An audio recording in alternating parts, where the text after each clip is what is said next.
Hi, I am going to do a video here of some ideas on drawing a basic cylinder. Basic ideas for a basic cylinder. And the kind of thing I'm going to be describing is similar to just the cut part of this coffee mug, cylindrical part. So something like that. The last video I did on ellipses and stuff was sort of preparing to use different ellipses for cylindrical objects and to have an understanding at this level, in my mind, is the most important and something that is confusing and counterintuitive. So I'll be drawing some cylinders. It'll be all fun and stuff.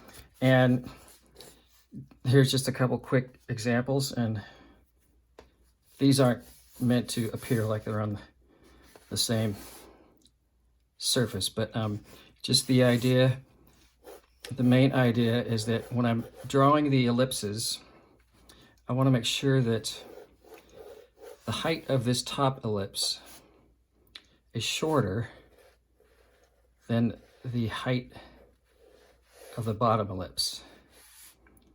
And that's counterintuitive and doesn't seem to make sense while you're drawing it until you look at it and you go, what is wrong? So it helps to study up.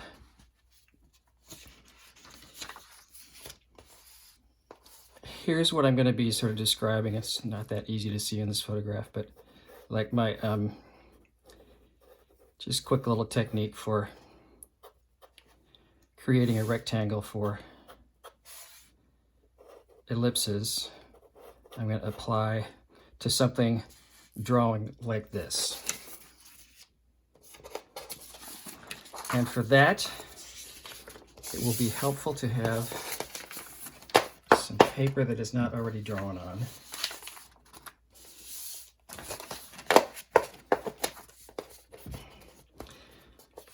So I want to, several ways to just sort of start out, but I'm going to start out just by sort of sketching in a basic rectangle that will represent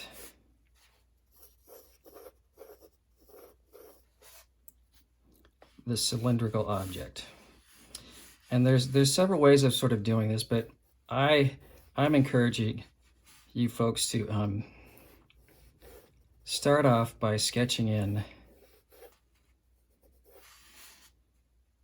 the top rectangle that the top ellipse will fit into, and then sketching in the bottom one. And what I want to make sure of is the height of this rectangle is less than the height of this rectangle. And usually when you're learning to draw these, it appears your brain wants to believe it's the exact opposite. At least a lot of brains do, mine included.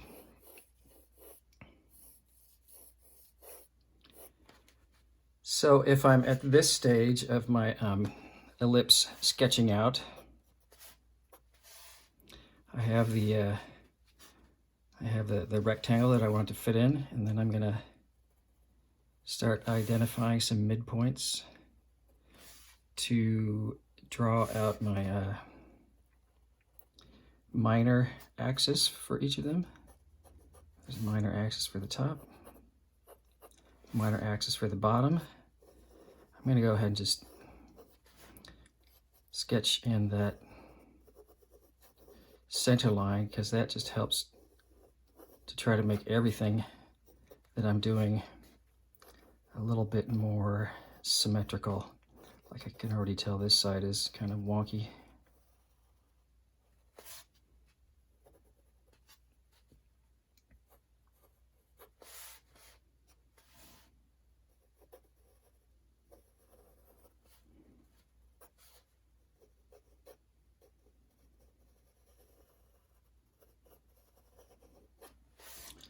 So that's fine for that. Once again, I would be doing this lighter than you're seeing here, but this helps show up on video. So now that I have those, the minor axis, I can sketch in my major axes. I really want to say axes. Then you should do it. Here's my major axes. Well, I can't even do it. You shouldn't do it.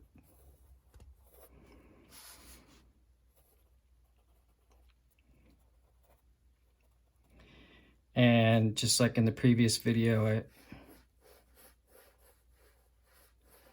I usually try to start my ellipses with either the left half or the right half. And I can already tell a little bit about how I'm going to need to adjust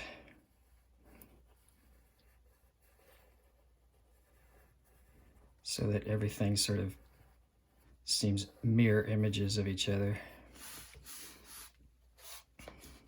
That's enough for now, but down here,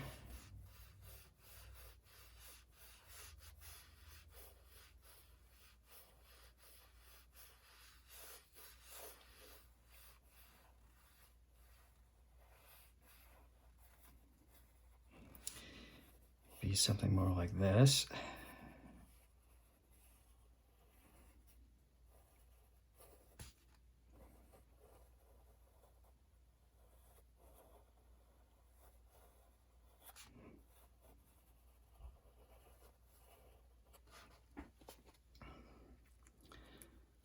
So let me clean that up a little bit. Sometimes I like cleaning things up by dirtying it up and then getting a kneaded eraser and snaking it over.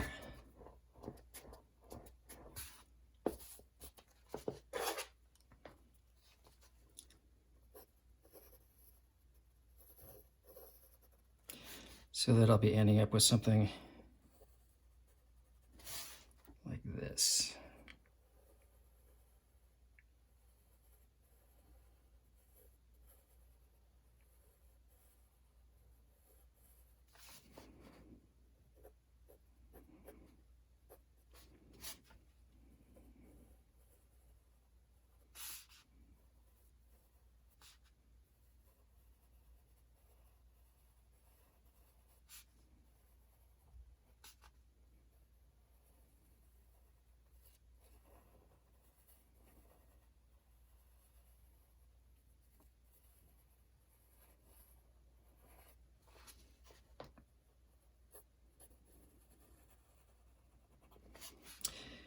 So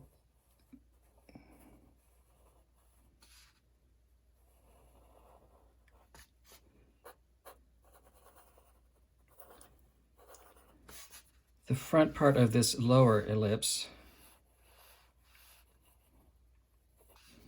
needs to be curvier and bend down even a little bit more than this one.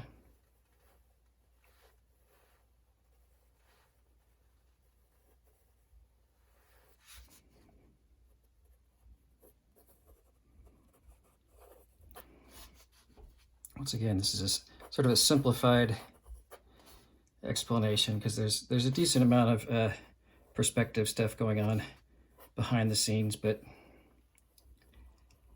this idea I think is the most important and the one that sort of is most confusing, and people will draw something and not know what's wrong. So it'll end up something like that with better erasing.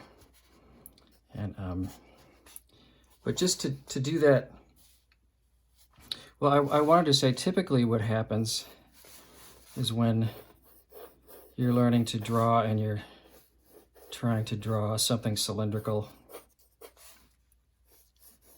you'll typically end up drawing something sort of the exact opposite, because you'll see the top of the mug, and it's easy to sort of exaggerate just how open this ellipse is. And then you see the bottom of the mug and you think to yourself, okay, it's on a flat table, so it's got to be pretty much not that curvy. So you'll end up with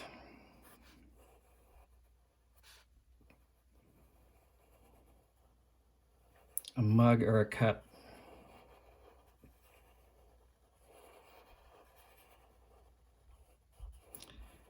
whose top ellipse is taller than the implied and not all the way seen ellipse on the bottom. And then when you start erasing, oops, I didn't want to erase that line, and cleaning up, you'll look at your mug and you'll go, oh dear, I've done it again. I should have watched those videos by Seattle artist James Faraday. So it'll end up looking like this, and indeed it needs to be the exact opposite. This is shorter than this. So try that a bunch of times. The amount is not the critical thing just right now. The critical thing is to make sure that this is at least a little bit taller than this.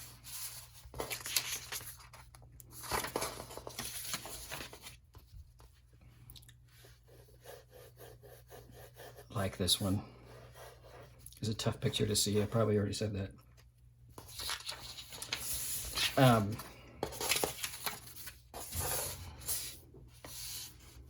In the time I have left,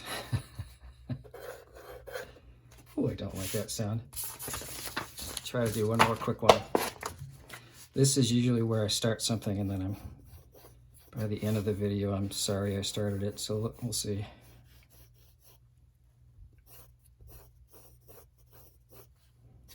My rectangle, sometimes I'll draw the center axis first.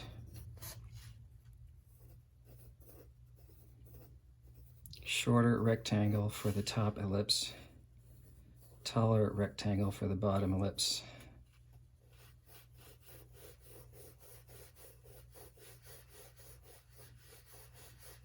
Something like that.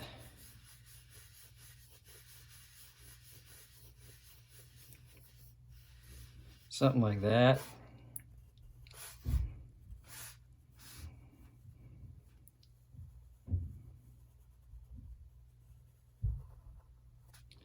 So try that and try to come to peace, come to terms with this reality. Get out some pictures of like glasses, drinking glasses, clear glass. Get some, I don't know, clear plastic cups that usually when the clear plastic ones are going to be tapered, which adds another sort of curveball. But it's good to just sort of look, see if I can sort of do a kind of I'm not sure what I'm trying to say. I'll show you if you can see through the bottom of that. Not really. That one either. Get yourself something like this and just look at it like that and see how the top ellipse